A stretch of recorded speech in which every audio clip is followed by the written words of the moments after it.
to Starbase 80. Oh my goodness. Oh my goodness. Oh, so hungover. Not gonna lie to you. So hungover. I'm a member of a band called Bruiser. And last night Bruiser played a birthday party. And didn't even think this through. Does Captain John have laundry in his background? Yes, he does. Yes, he does. So dumb. So dumb. There we go. So yeah, that's us, Bruiser.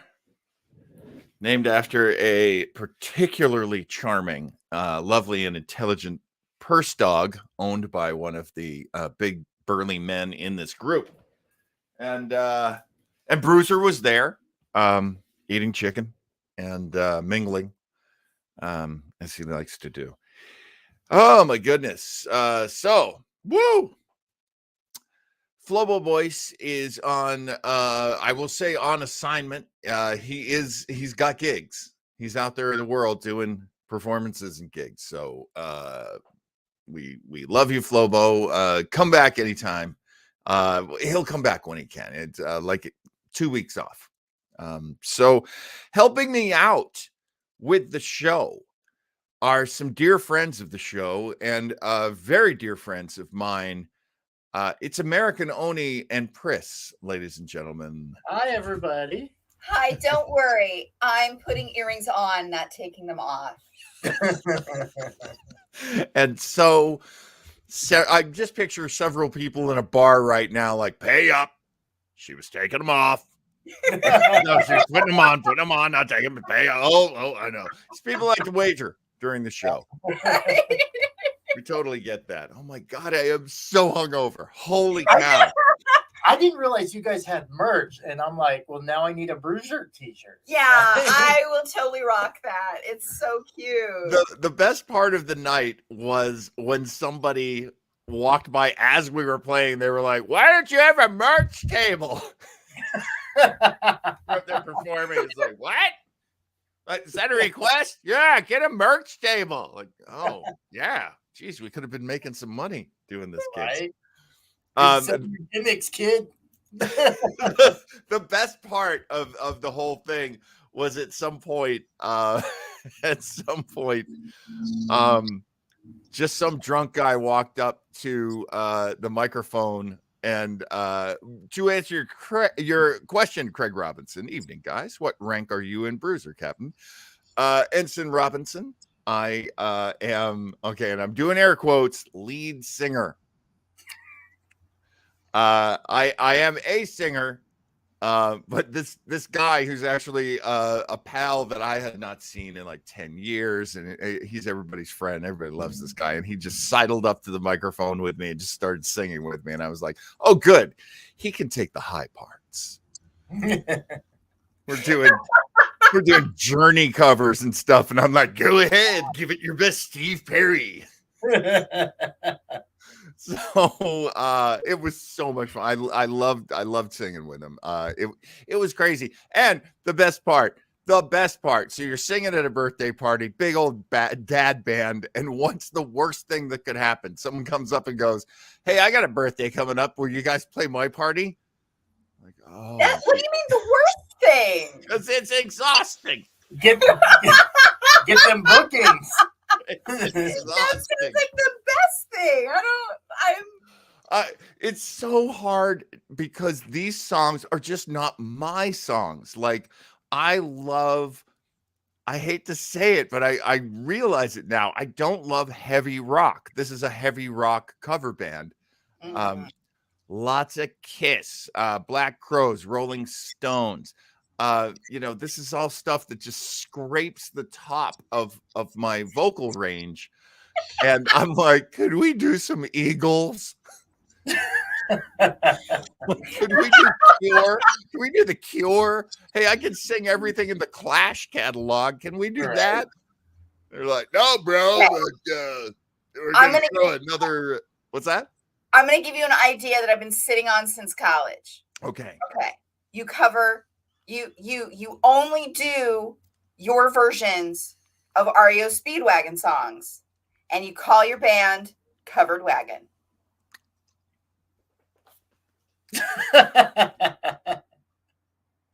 That's genius. I know. And I know. that guy sings too high. Ah! Heard it from a friend who heard it from a friend. True. Like, no one likes to hear me up there. Geez, I hope I didn't just get us demonetized. I don't think so. Woo! Odie and Pris, welcome back to Starbase 80, where we recap and review Star Trek episodes that really deserve a conversation. And sometimes they teach us, and sometimes they challenge us. Sometimes it's just a really good show. This is not that. Yeah, go ahead, Oni. This episode, my first thing, and this is bad Trekker Oni, but a lot of the original series to me feels like homework. Like it doesn't hit the points for me, and I realize very much of its time, and that it is what it is. I grew up with Next Gen and all of that, being an '80s baby, but yeah, it's the original series has rough episodes for sure. For sure. See, I have a slightly different take on that. My mom was a Trekker from the beginning. And so while I was watching Next Generation, she would be the one who'd be like, hey, you need to watch what came first. And so I have a lot of really great sentimentality and nostalgia with the original series. And yeah, there's there's some icky bits, but that's how that series is. Sometimes the stuff that was really interesting or even not interesting, just getting under the radar in the late 60s, it ages particularly poorly.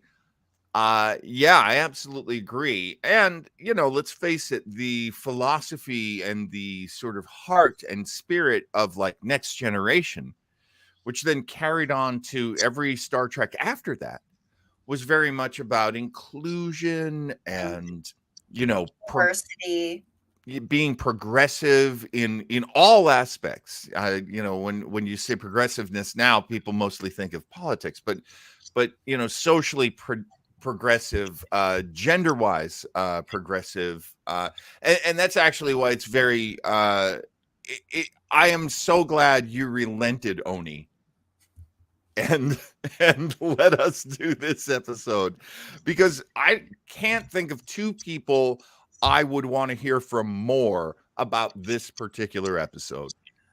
And what sold me on, and it's funny because I don't even feel like I'm really going to go in that direction too much, was just the opportunity to read William Shatner, just read him to filth. That was part of the, but I don't feel like, after watching through the episode, I don't really feel like that's the direction I want to go. I hear you. Interesting little factoids and stuff that I learned about the episode. It is a fascinating episode. Let's start crunching the numbers on it, as I like to do, to put everything into perspective. This is from the third season of TOS, the original series, Star Trek. It was, when was it produced? Because it was produced in January, I believe. Yeah, I think this one actually happened in January. And as they were making this episode, they got the word that the series was canceled. Not canceled. Well, actually, no, it was canceled because it was in a shortened order. They actually had, I believe, 2 more episodes planned, and then weren't able to do them. They were pretty much told, you guys, you got the rest of the week. That's it. And it also was the final episode that ever aired. It aired on June 3rd in 1969. But I wasn't aware of that. Yeah. Huh. Yeah, and that's the thing. I never used to keep track of this stuff. Yeah, it didn't exactly finish strong, did it? Well, I mean, I understand, but like for this course. initial, yeah.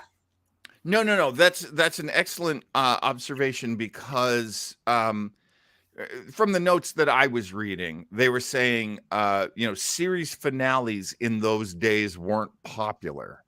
I don't know if that sounds like something a wiki wrote, right? That doesn't sound like the truth necessarily. Yeah. I would say as a kid who watched TV from that time, I would say that series finales were not hyped, they were not promoted. Normally you're going to get people who stopped watching a show to maybe come back and watch the very last episode. And you can make it an event, but let's face it, we're 50 years later. So the evolution of television has been serve the fans. Yeah. And in the late 60s, especially with a show so offbeat like Star Trek, the network was like, come on, get that show off the air. I got to get some more Drek on there with James Franciosa. Hey, Carl Malden is playing a priest. Let's get that show on. That'll be good. Yeah. Just the cigar chomping morons of network television. I'm exhausted from chasing my secretary around the desk. Just give James Caan a show. What? He's in movies? Oh, no. Nothing lazier than casting James Caan. So yeah, we are in a very strange place. This episode, halfway through making, I believe they are told it's done. Just finish this week and you're good. Something that was, I think, very notable about this one is the involvement of Gene Roddenberry. Gene Roddenberry, at this point in Star Trek, had started off strong in season 1. He had his hands all over those scripts. After a while, he started to delegate a little more responsibility in the show. He started to go out, try to create other shows, try to be the face of Star Trek, which he certainly was. This one, he returns as a writer, and there are so many rewrites, and so it's such a tortured script, this one. Did you pick up any of that, Jimmy, in your So my initial watching of it, I was wondering, like, at the very beginning, I was wondering if the character of Lester, like, you couldn't tell at the very beginning if the character was supposed to be sympathetic, right, or it's a sexist caricature. So I just kind of did a little bit of research on it, and the big line, you even put it in the intro of no female in the captain's program and all of that, or no women in the captain's program. I so much can't remember it. I'm just going to play it up to that point. There you go. Yeah, a Starship since doesn't admit women. That since now has been retconned. We know that Giorgio has been captain 10 years before this episode would have literally, yeah. So that's now since been retconned. The philosophy behind it when it was written at the time was, no, that's what they thought, and that was it. Now in the current canon, it was it's expressed that Lester is using that as an excuse for their shortcomings. Interesting. They're saying that, like, well, you didn't let me in that program because I'm a woman. Like, that's what they say now. And further doing into the research of this, I realized, or I learned that you mentioned Gene was back, and Gene was heavily involved in the script with this one. This was a weird time in Gene's life. Gene was going through a nasty divorce. No kidding. Yeah. And that's what influenced a lot of what was going on here. Gene was just angry at women, and he was punishing women through this. Like the message Gene was trying to get across, that is, if you didn't give women power, or if you gave women power, they're going to mess it up. They can't handle it. That was the message Gene was trying to get across. And this research came from, of all people, William Shatner's biography.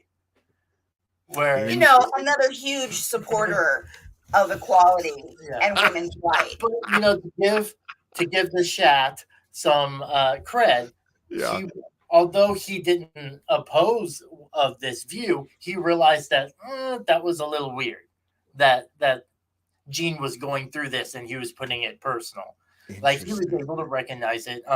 Although, on the other hand, Leonard Nimoy tried to rebel against it. He tried to, like, get them to rewrite it and stuff. And I'm assuming Gene didn't bow down to any of that because of the time crunch.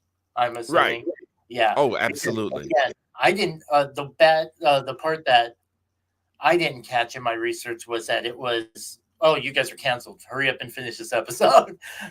This episode just shows you a very blatant real world fact, which is, hey, it's good to have a wide variety of people in a writer's room.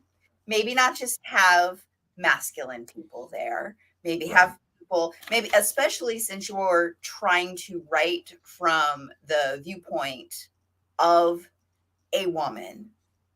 Maybe have a woman there to bounce some ideas off of, so that this doesn't look like a giant pile of misogynistic dreck 50 years later. Yeah. So now, knowing all that, we know it's more than just, you know, a bunch of dumb men making, oh, women are silly. It was Gene going, oh, I can't believe she's taking this from me. It wasn't written from a good place. You know, that makes so much sense. Craig Lubin writes in, it was very much a find a woman you don't like and give her half your stuff attitude in the script. Yeah. I'm seeing that. That's funny. I did not know that, but it makes a ton of sense, because at no point, I felt like at many points, Dr. Lester, who is, let's just quickly go into the setup of the plot. The Enterprise is called to rescue an archaeological party. This party is on Cadmus 2.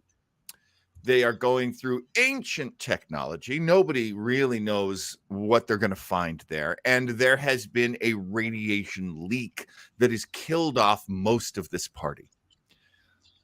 Chiefly injured, but still surviving, is the leader of this mission, Dr. Lester. What's her first name again? It is Janice. Dr. Janet Lester. And let's just get dishy for a second, because I know I can do that with you too. So let's talk about Sandra Smith, the actress who plays Janice Lester. What an exquisite nose. Go ahead. I was going to say, she's I liked that even though some of the material that she was given to work with, she still had very much an air of dignity. Yeah. She is a doctor. She is accomplished.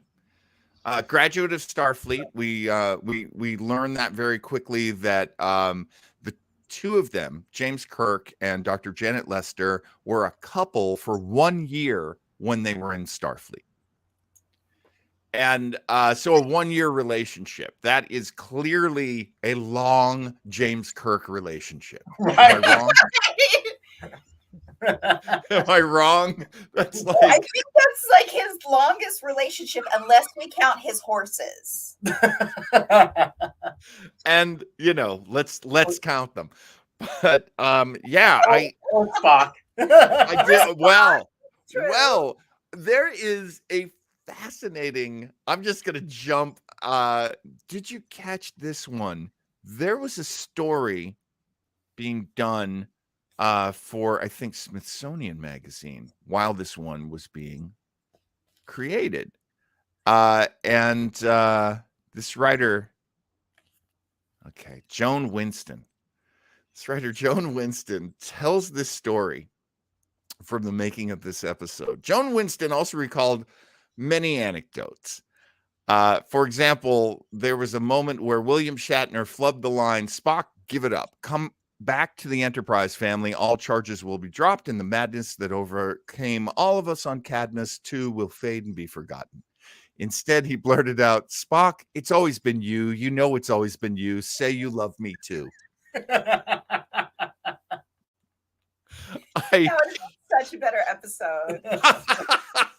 I want to believe that so badly, that they were so conscious of this, this romance. I don't even want to use the word bromance that's going on between the characters, that even in the final episode, they're like, come on, we're a couple. Let's face it.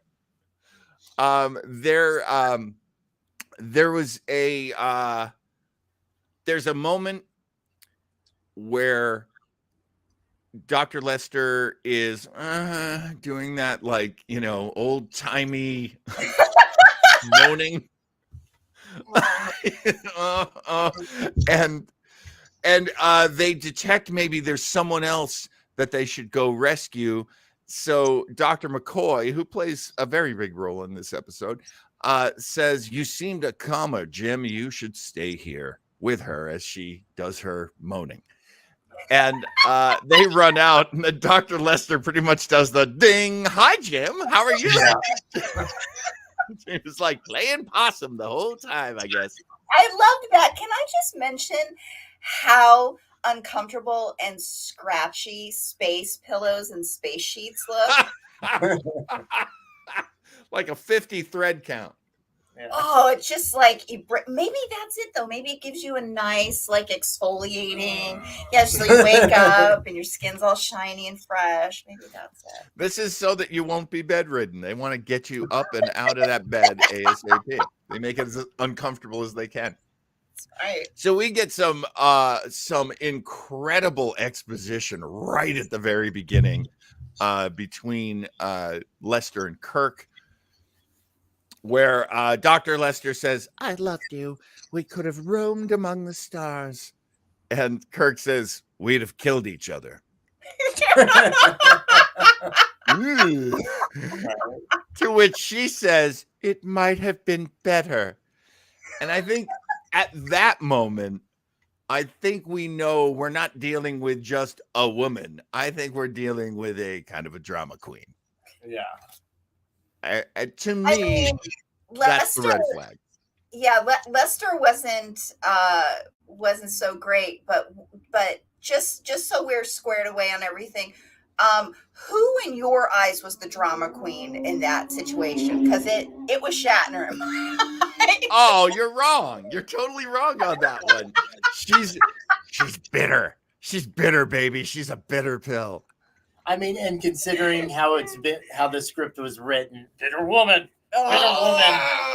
who doesn't like that we're divorced now, who wants to kill me because we broke up. Yeah. Okay. Now that's interesting. That's interesting because I'm gonna kind of cut to the chase on one of my theories about this story. And by all means, punch as many holes as you can punch in it. But honestly, I think this is an episode less about women be crazy and more about this is an abusive relationship. Because what I don't see is the nastiness or the venality of Kirk in this relationship. I see her, it's explained to us through Kirk. Granted, he says, you know, you abused me and you tortured me because you were so unhappy that you couldn't be part of the Starfleet captain's world. I would say yes and no. Okay. Simply because we know that even Gene admitted that this was sexist and they wish they didn't do it this way. Mm. However, I could see that from his bitter breakup, he probably also felt abused, like mutually. So I could see that aspect of it as well. The big point of me leaning more sexist is some of the language that is used to describe Lester or Kirk Lester. Right. Yeah. Terms like hysteria. Oh. And Oni and I made direct eye contact during this. Usually when we're rewatching an episode to prepare for your show, we, you know, I'm old timey with it. I get out my notepad and my pen, and Oni gets their phone out. But we kind of like keep to ourselves while we're observing. And that one, I believe you had an inhalation of breath.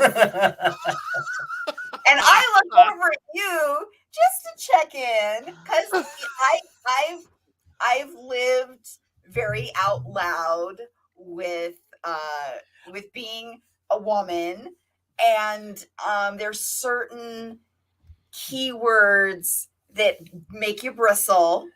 Yeah. That was one of them. So I want to show you an example of the way Pris and I think. I'm going to read the line I wrote about Scotty's hysteria line. Okay. And I want Pris to read hers. I glanced over at Pris's, so she'll get a kick at what I wrote, and then I will have her read hers. I wrote, hysteria, Scotty? Really? I don't know if you can see this. No, you can't. You okay. Mine says hysteria, ! Really? ? And then I follow it up with yikes on bikes.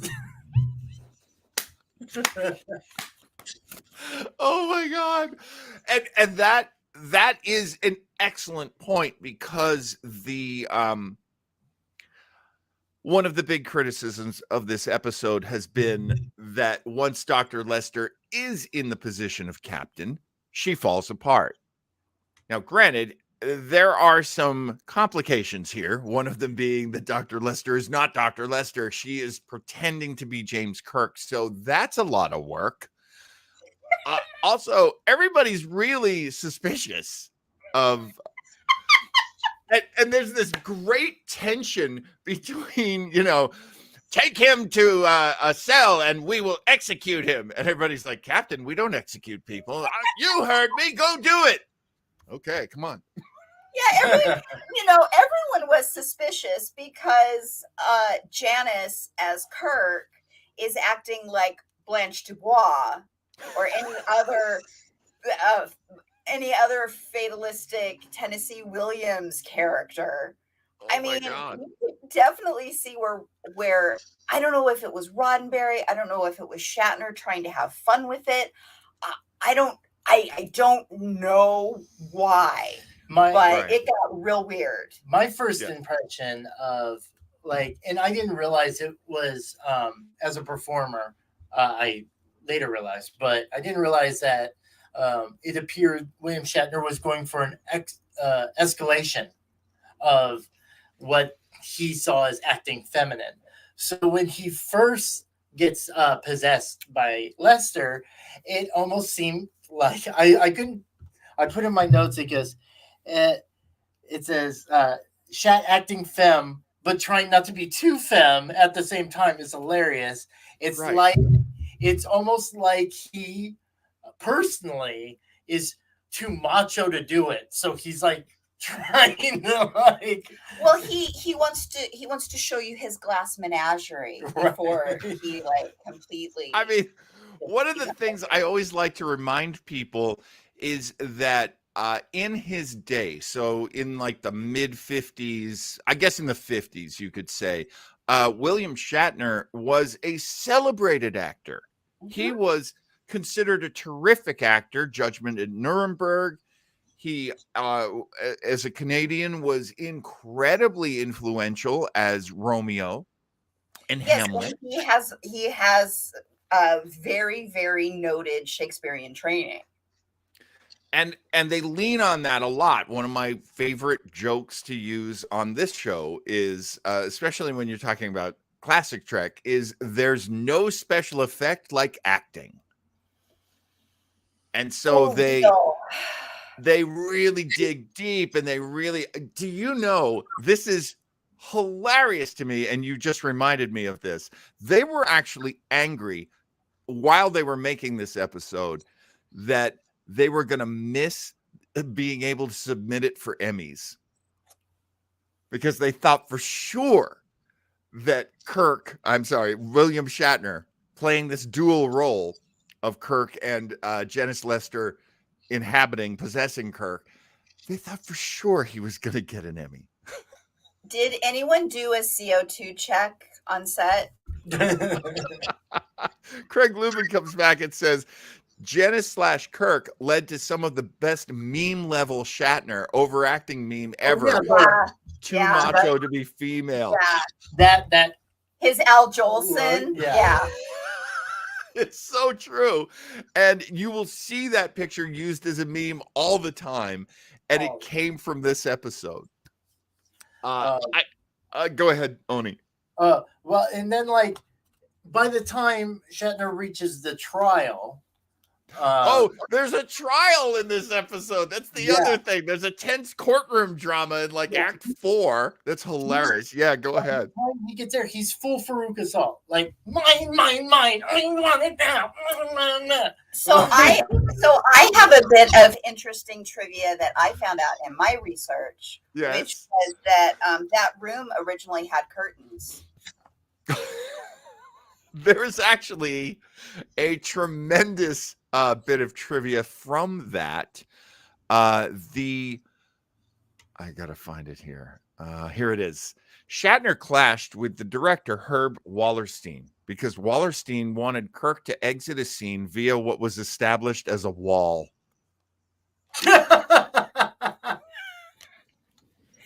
Oh, I love that. So like Kool-Aid Man. We had a wall, but then we changed camera position. But I want you to walk that way. I'm not gonna do it. That's a damn wall, Herb. We established it, Herb. See, now that's an important detail because the episode that was going to be made right after this one was going to be directed by William Shatner. Maybe that's the real reason that it was canceled.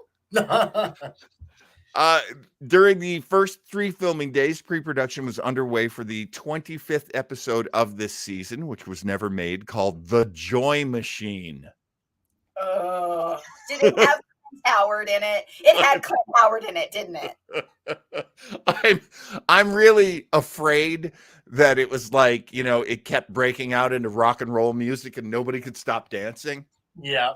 Do you remember that Lost in Space episode where it's teenagers in space? Hey, we're gonna destroy you. Not if I turn on this rock music.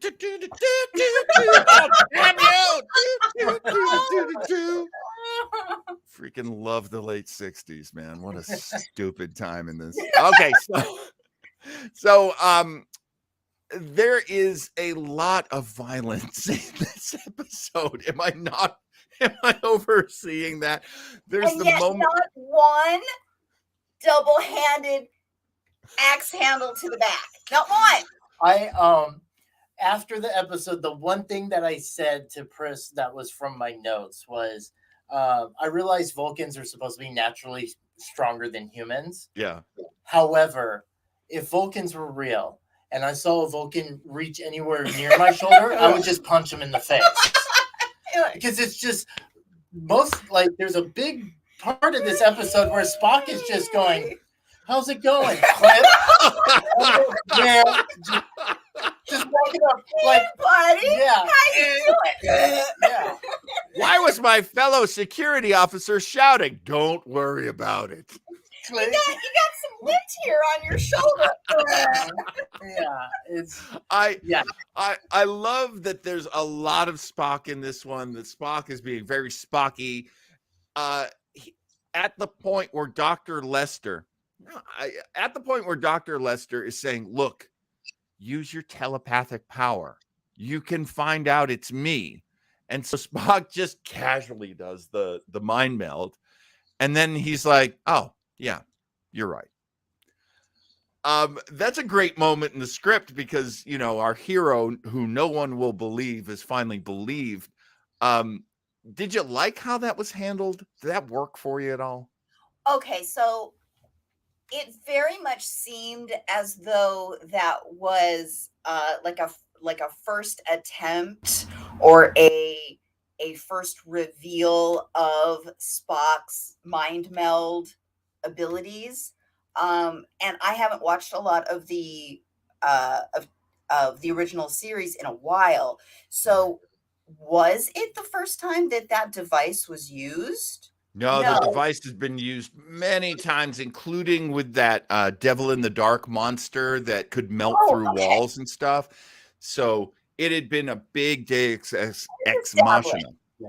So then my question is, why did everyone else on the crew, if they already have previous knowledge that Spock has this ability, why are they so reticent to understand what's happening? That was frustrating. Kirk Lubin jumps in with Vulcans are the masters of low evidence misdemeanor assault. Right? Sorry, what were you saying, Oni? Well, like, Vulcans aren't also, like, my experience with, like, maritime law and all that, which is very little. It's mainly what I know of pirates and such. But mutiny is a very emotional thing. Yes. Yeah. It's very like, we've had it. Let's get rid of our captain, blah, blah, blah. Is that something a Vulcan would just do? Let's have a Vulcan lead a mutiny. It's like, come on. Like, I feel like most of the people would be like, wait, Spock's suspicious. Let's hear him out. Exactly. And so that was handled very, very strangely. I have to agree. There's a lot of, well, it has to happen this way so that the story will work, and not a lot of, we're a crew. We're on this mission together, this 5-year mission. And just as you're pointing out, Oni, and Pris, you know, we know you, but I believe the reasoning given is like, well, it's just purely subjective. If it's, and maybe that's a problem for a Vulcan, because a Vulcan's like, no, I want to have irrefutable evidence. I don't want it to be, I don't know. Well, see, I feel like if this was Next Generation and it was Worf going, oh, well, we have to mutiny, like that would make sense because that's Worf's culture and Klingons are like that, but that's not Vulcan culture. Vulcan culture is like, no, we have to have proof of everything, and it has to be logical why this person can't be captain anymore. That's a very, very good point. And I think we're up against it in this episode in terms of when it's Gene Roddenberry, especially in the 3rd season, things are just kind of frayed and falling apart, and they're doing everything they can to hold it together. It's like his marriage, exactly. And Gene was also an overwriter. This is according to lots of people who wrote scripts, and then Gene would rewrite them and rewrite them and rewrite them and wouldn't stop. And with all of that behind this episode, it is not a great episode. Leo Genesek shows up, and he says, since Spock and Kirk are in love, anything he says is suspect. I mean, hey, the crew does talk, I imagine. Tea is spilled. I imagine.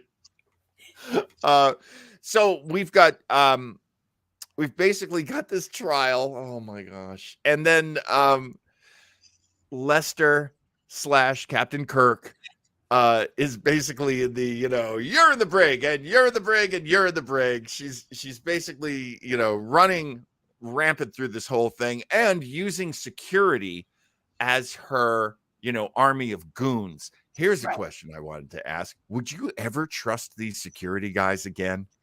Oh no, I'd have them demoted in a moment. Can you demote them like under a red shirt? Would they just be? I think you can reassign them. I think they could be reassigned. Custodial. I also wanted to make reference to the violence that's in this episode. Yeah. So I will call them her Kirk when Janice is inside Kirk. Okay. Still loves to slap women. Must be muscle memory. I don't know what's going on there. Damn. I don't know what's happening. Well, but it does horrify Dr. McCoy. I mean, it's they're doing it. Okay, so as Dr. Lester is trying to communicate people, and she keeps coming to, the captain keeps ordering, no, knock her out again. Knock her out again. And at one point, McCoy can't help, because if he does, he'll step outside of his key light. I don't think it's a lighting issue, but sure. There is a moment where there's a chop that, and not the two-hander axe handle, but an actual judo chop to the neck of the doctor, Dr. Lester. You could break a person's neck if you hit them hard enough. Doing that, especially, this size differential. I also wanted to say, boy, if Dr. Lester being inside James Kirk is like a woman thing, then I believe that all the shirtless scenes count as a topless woman scene in television history. Tell me I'm wrong. First topless woman on network TV? Right. There were some abs there. This is pre-Girdle. Girdle didn't happen until the movie. See, that's crazy because the way that William Shatner has held his body up until this point, he looks like he's already wearing a girdle. He's gone back and forth. Do you remember the what's that, like, wraparound? Do you remember the wraparound he was wearing? Right. He had some times when he was a little heavier. Okay. He's in great shape now. I have a theory. Do you want to hear my dumb, unsubstantiated theory? I think he knew that maybe the show wasn't coming back, because I feel like there was definitely talk that a fourth season was probably not going to happen. The network was not happy with season 3, and season 3's got some of the worst episodes. I believe he went back into the gymnasium, threw around the medicine ball, got on that thing with the big belt where it vibrates you. But I'm looking, and tell me, you've worked out quite a bit, Jimmy, Oni. Sorry. You've worked out quite a bit. Is that not a push-up, pull-ups body? Because that's what I'm seeing. Yeah. Jim's doing his push-ups and his pull-ups. Yeah, I need to get in. Here comes my shirtless scene. Speaking of fitness, the part of this show that made both of us genuinely laugh out loud was the wall stairmaster. He's on his back, kicking like he's starting a fit. Oh, the endurance test was hilarious.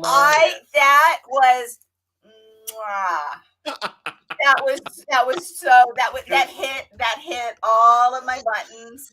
They can predict the flip phone, but they can also predict the lie on your back, kick against the wall stairmaster. Right. That was hilarious. What's funny is I spent about a quarter of the pandemic doing that exact same movement, but I wasn't using any exercise equipment. And there was more tears. But back to the violence, I will say, I think, and this is just my opinion based on the writing of when she first turned and she attempts to kill him. Yeah. She's talking about the power of being a man, being stronger than a woman. And I think the violence and the increased violence over the thing is showing her trying to use her power to its most ability. I feel like the violence is actually used as a tool to show a difference in power dynamic. Not necessarily just the brute violence of a stronger person hitting a weaker person. You mean to overcome what is called the indignity of being a woman in the episode? Right. That comes up over and over again. I was actually digging for that line, and I found it where Dr. Lester, inside Kirk's body, says to the unconscious Captain Kirk inside Dr. Lester's body, "Believe me, it's better to be dead than to live alone in the body of a woman." What? Yeah. Is there any merit to that line? Music. I'm sorry, Oni. Pris, what was that? I said cue the true crime podcast music. Oh God, now I have to do it as a true crime. Okay, wait a minute. Where's the line? Where's the line? Oh shit, I can't find the line now. Oh, here it is. Here it is. Believe me, it's better to be dead than to live alone in the body of a woman. Welcome to the podcast. There you go. That's my impression of almost every podcast. I believe that the weepy voiced killer said that. the adenoidal axe murderer. Chris Pritchard drops by and points out, I've never felt so helpless except when I was stuck in the body of a woman. Oh yeah. Right. Oh yeah. Some killer lines here. Absolutely killer lines. And yeah, I'm still kind of thrown by how much she wants to destroy her body.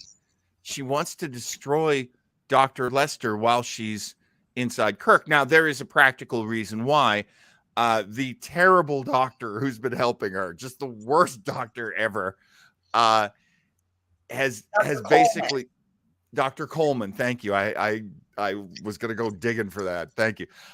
He points out that this alien transference, which I guess they know something about, they have some knowledge of how the machine works and what happens. He basically says, if you destroy Kirk with Dr. Lester inside, then the transference will be permanent. So there is a good reason for her to want to destroy her body. But honestly, if it was me, I'd be like, I just don't want to throw it away. Am I a hoarder? Right. So, John, I'm going to get a little political on your show. Please do. Leo's saying Dr. Enabler. But I'm going to get a little political on your show. A lot of how Dr. Lester is written, I've been to that shrink. A lot of the way that character was written reminds me of some of the conservative women I've run into on that or like in the internet's world. Yeah. The ones that are like super, what's wrong with being in the kitchen and taking care of your family? What, yeah. Why do I need abortion rights? I shouldn't be having abortion.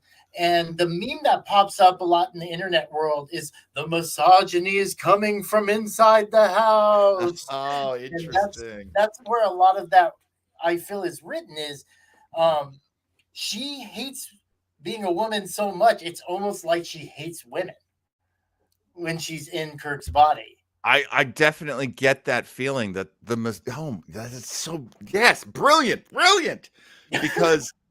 Because yes, there is a lot of hatred of women, and it's coming from this female character. Yeah. Packaged inside William Shatner, but still. And going back to your earlier point that was happening because Gene is dealing with his wife, soon to be ex-wife, and it is going so badly that there are all sorts of comments here about a woman having power, a woman being jealous of a man. Oh God, one of those kids, when we were children, there was a thing called penis envy.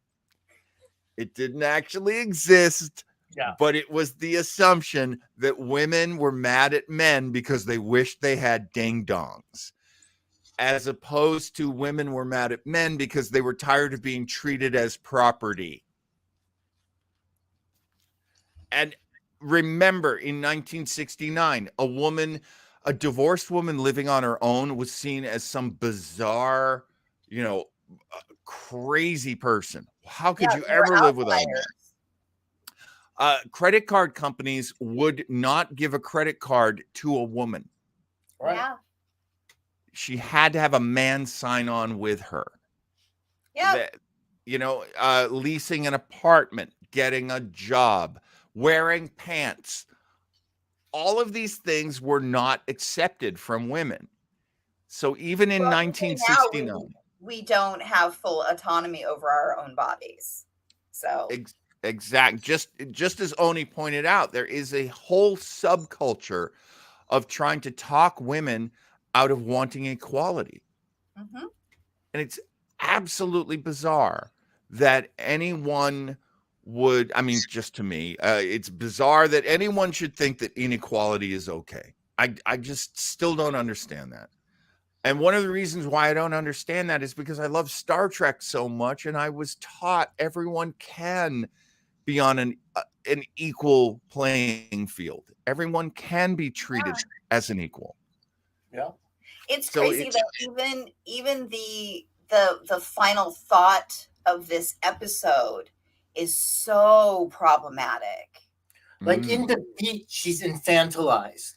It's like, oh, poor baby, it doesn't know what they're doing. Can you take care of her? Well, even the verbiage is if only, and the implication is if only this woman had known her place and stayed there. I'm going to do the full exchange of dialogue because you're so right, Pris. Kirk says, I didn't want to destroy her. Spock says, I'm sure we all understand that, Captain. Kirk says, her life could have been as rich as any woman's, if only. Yeah. But with that caveat of a rich life for a woman. Exactly. That parenthetical, that asterisk. She could have had a rich life as a mother and cook and laundress. Right. She could have had a brilliant career as an artist, as an elephant. You know what I mean? Leo Genesek throws in the Mary Tyler Moore show was supposed to have Mary as a divorcee, but the network nixed it. Yes, that's true. That is 100% true. We have a little bit of insight on Mary's career. Even when Mary was on the Dick Van Dyke show, there was a whole hullabaloo. Yeah, whatever. What she said. Hullabaloo. About the fact that she wanted to wear trousers.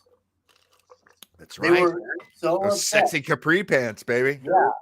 And, the hysterectomy pants. Yeah, they used to call Patsy Cline and Mary Tyler and Moore. and anybody else who wore trousers in that era. They used to call them hysterectomy pants and say that they were the high-waisted nature of the trouser was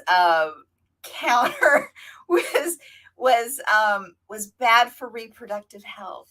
Oh my God. So you are now less of a woman because the pants were like a subtraction sign to your ability to be a woman. Yeah. And Mary Tyler Moore and Dick fought for no, let her wear what she wants. She's a woman. She has to move around. She's a mother. She needs to do things. Oh my God. Yeah. So hey, look, we had June Cleaver for years baking brownies while wearing pearls. And wearing a full dress in the kitchen. It's crazy. Let's get some more of these ideas out there. Chris Pitcher says it's a psychological concept of the time. Women who had an issue with anything were labeled as hysterical. That is absolutely true. And it very much is. And you didn't even have to have that just coming from men at the time. Mm. There were women who were also indoctrinated into that mindset of, you know, I don't want to be ostracized. I don't. Are we serious? Oh, okay. Sorry. I jumped ahead and read something on the screen, but it was very much like being in your gilded cage, Mhm. not pushing outside of the envelope that was given to you by society. And if you dared, you were othered and not brought into the fold, and your voice didn't matter, and you were further belittled. So it was kind of like, okay, well, do I try to have some type of joy in this enclosure that I am given at birth, or do I strive for better? And Star Trek wasn't really there for women at this particular moment. No. And Craig's right too. Yeah, Craig says the latest Supreme Court hearings for a woman of color were full of the usual sexist and racist tropes about women of color in power. Absolutely. And that's you know, it happens to this very day. There's I this also, very, if I could just interject for a moment. of course, of course. There's this very strange mindset that people in power have Mhm. about the people that they have oppressed, and that is that they fear the people that they have oppressed because they look at them as if they themselves had to deal with all of those hardships, and they know that that would fill their hearts with hate and vengeance. And so anytime that a group of people who has historically been oppressed want to gain some type of equality, the people who are in power fear them because they think that that's it. They think revenge is coming. Yeah. And they use language like thugs. Mm-hmm. That's a big dog whistle for that. I see it as well. I think this is a really, you know, just winding up this episode, I think this actually is a really interesting episode. It's not the big block of stinky cheese that I anticipated. Am I wrong? No, you're like 100%. Like, I thought I was just going to be able, like, reading the description you sent me, I thought I was just going to be able to make fun of William Shatner for acting femme in inappropriate ways the entire time. And we did. But it's not. But it's not what I thought it was, for sure. Yeah. There is a there is a sense in this episode that is very 1969. That is very, things are changing. There is a lot of chaos. There is a lot of tumult. And you know, I was just a little kid at the time, just watching TV. That's all I knew about anything. So I was only getting that one window into what was happening in the world. But it was so interesting just basically to see a woman be called Dr. Lester for an hour. Mm-hmm. I mean, that's not nothing. She is still accomplished. And I think that's like part of what the story is trying to say. Hey, we let you be a doctor. How come you're not happy with that? Right. Why do you want to be a captain now? That's just foolishness. But again, like, yes, this is very femme, male, female power dynamics, but I feel like the whole episode is more about power dynamic than man versus woman. Like, it goes into I hear you. man versus woman, but it's about the power dynamic in between the two genders of the time, and how people were treated during that time, and messy divorces of that time. Right. Yeah, Right. I think what happened, in my opinion, was Gene was trying to write about power dynamics and let his personal life get into it, and that's where the sexism came into it. Let's also not forget, I feel like this is dishy, but I know I can get away with that with you too. the stories of Gene's marital philandering. There's so many of those stories. Yeah. I mean, the fact that when he did get divorced, not too long after that, he and Majel Barrett got married. Like, it was relatively soon after.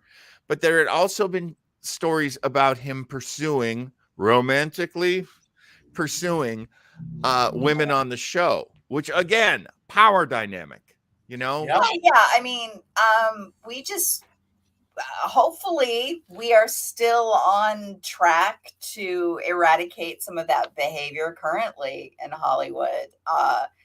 That's not a foreign concept. And that happens, you know, in the queer community. Look at Kevin Spacey. Kevin was using power dynamic to influence young men. Yeah. So it's very Bryan much Singer. Yep, Bryan Yeah. Singer, you know, all that stuff. Right. These are and it's not like, oh, it's wrong to cheat. I mean, it is wrong to cheat, but what we're talking about here, you know, honestly, I feel like it's addressed nowadays because corporations control almost all of entertainment and they don't want the lawsuits. Oh, I'm sure that that's a big component of it. I mean, the whole reason that we have the entertainment industry is because people want to make money. Like, and they don't want to lose money. Yeah. So I have no doubt whatsoever that capitalism. that a big part of it is monetarily motivated. Well, let me just end this on an up note. Having watched Discovery, as I know the two of you have, having seen Picard and you know, getting ready for Strange New Worlds, even though that allegedly takes time, takes place at a time 10 years earlier than this. Yes. So these are all new Trek. These are all considered new Trek now. How do you feel, Oni and Pris, especially as people who are, you know, Oni, you're non-binary. The two of you are very outside of traditional definitions of gender and how people should be. You know, if anybody with a MAGA hat met you, they'd love you because you're lovely people, but you go against their traditions. And yeah, it's me being an asshole to Southern people. I'm upfront about that, being an asshole to Southern people. How do you feel about new Trek? You know, is it hopeful? Does it make you hopeful? I love it. Yeah, I tell her all the time, I love my little queer family on Discovery.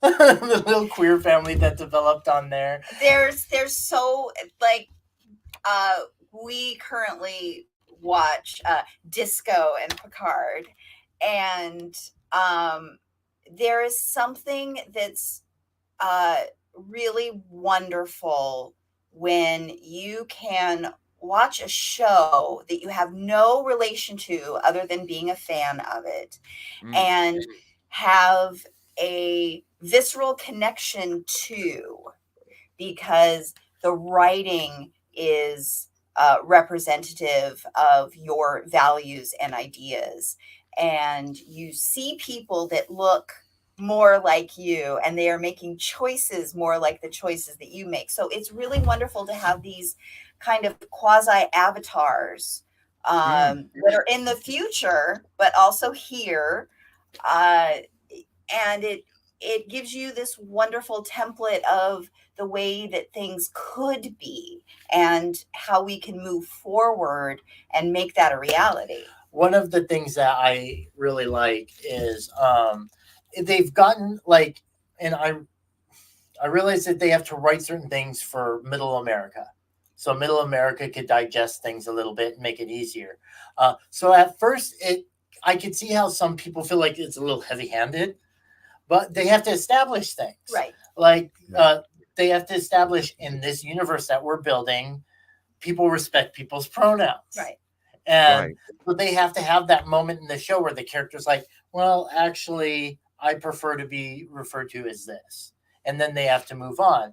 And what I look forward to and what I enjoy is once they get to that episode, or they get to that point in the writing of the show where people just refer to that character as their proper pronouns, and just automatically. There's no like questioning it back and forth. It's not brought up over and over again. Yeah, it's just that's how life is in that century. And as someone who I've referred to myself as someone with a confusing gender, and I say that for other people, it's confusing for other people. It's not for me. People try, and people sometimes mess up. They use the wrong pronouns, stuff like that, and it's gives me hope to see a future where it's not an issue. People go, oh, okay, and then that's it. There's no cutback. There's no, oops, I'm sorry. And that's fine. I'm typically okay with people going, oops, I'm sorry, and apologizing. But stuff happens. People don't know, especially if you don't know me as a person. Right. Yeah. It's a shot in the dark sometimes for a very heteronormative world. Right. And Trek as a franchise has always been seen as being aspirational, even in the dark moments of Enterprise or Voyager or anything else. There's always been that this is how a society of bipedal people can be. And so it's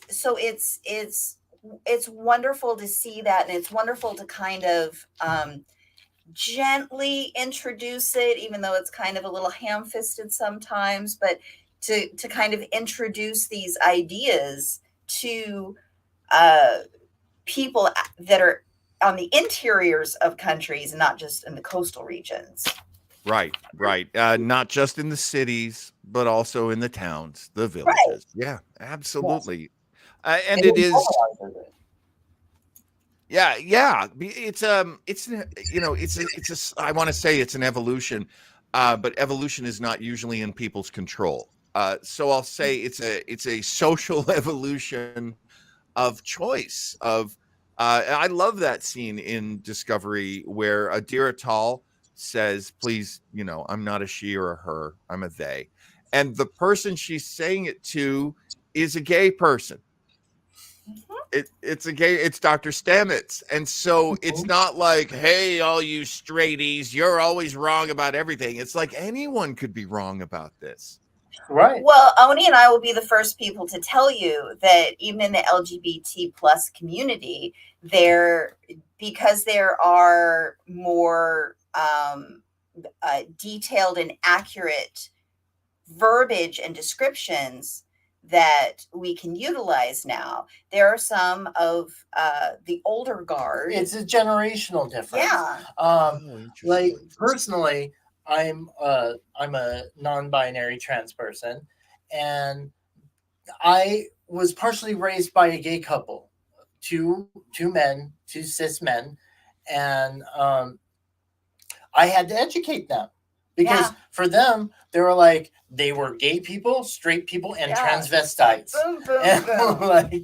And they didn't really understand this gender nuance and different types of pronouns and all that. And I had to educate my dads about it, which also was great to see that representation, like you mentioned. It's because Stamets and they're essentially Tal's dads. Dr. Culber. Stamets and Culber. Yeah, there and I also love that too, because that is a formed family. That is a created family. And that's another beautiful thing that I think the LGBTQ plus, good, I said it in one breath, community has taught us, which is these found families, these created families, chosen families. Yeah. That's always an option. And even somebody who grew up super straight in a super straight world can learn from that, can learn like, hey, if you had a rough childhood, your friends become your family. You're part of our chosen family. Yes, you're part of mine. Yeah, So absolutely. yeah, and we've been good, close friends for years now, and it's lovely. A long damn time. and even though frequently being a member of a chosen family can represent that your blood relations are not there for you either emotionally, physically, what have you, and so you as an individual have made a choice to distance yourself from them, but to gather around you people who are supportive and do want the best for you in life. And so there's people like myself who I don't really have a lot of ties to my blood family. It's toxic. So my chosen family are the people that I hold dearest to me. A lot of times it's the affection, it's the emotional connections that make these chosen families work. And to me, that's always hopeful, and that's always part of Star Trek, because almost every crew on Star Trek has become to me some kind of family. Completely. Most definitely. And it's a wonderful teaching tool, and I think it also gives individuals permission to seek that in their own lives. Right. Because sometimes societally we're told these very negative and demonizing things about not revering your parents or your grandparents, for example.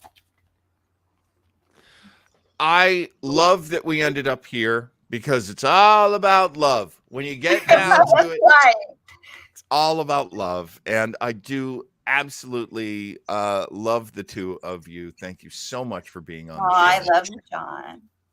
And Leo says all Star Trek crews are chosen families. It is true. I mean, you could say that they were assigned by Starfleet to be a family, but at the same time, they become a family. It is one of the beautiful things about the show, why we will continue to love Star Trek. Oni and Pris, we went long, but I'm so glad we did. A, I didn't have anywhere to be today, and B, I just love spending time with you two. Let the folks at home know where they can come find you. On all of my social media, it's at the American Oni, except for TikTok. We are both the Kawaii Club, and club is spelled with a K.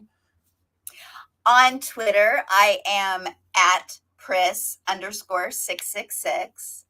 On Instagram, I am My Name is Pris. On Facebook, I am Pris, Champion of Women. And what else do we do? That's it. No, Twitch. Oh, Twitch. Oh, yeah, Twitch. Yeah, Twitch, The Pris Show.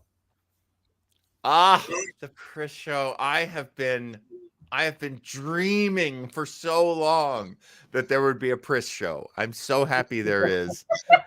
Saturday nights, right? Saturday nights? Yes, Saturday nights at 9 p.m. Pacific Standard Time. Was it a dream or a nightmare? Oh,